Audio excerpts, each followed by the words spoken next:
Opening a backyard foundry. Get a nice picture of that inside there. The crucible is really, really hot. It's orange red hot. Can you see it? Do you like it? You'll love it. And I want you to come a bit closer just to have a look at how the stuff melts. Can you see it? Can you come inside? Bring your camera. I know you're afraid of the heat. Watch here, watch here, watch here. Do you see? Can you see? What's this? We call this melted aluminium. Come down. You see now? Yes, no? Well, let me bring some out for you. Hold on.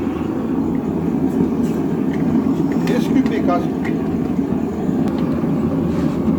Backyard foundry once again. We're going to just attempt to just remove some of the dross at the moment from the melted bitumen. And my colleague Kashi will take it away. Can you get some out there? Just the top layer. Just the top layer. There we go. There's just the top layer. There we go. Take that out. You get it? That's right. Just sieving it through. Just trying to get the good stuff from the bad stuff. We don't want to take the good stuff out.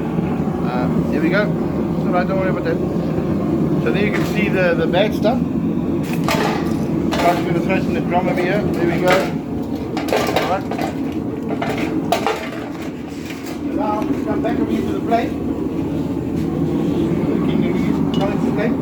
You'll see, if you come closer.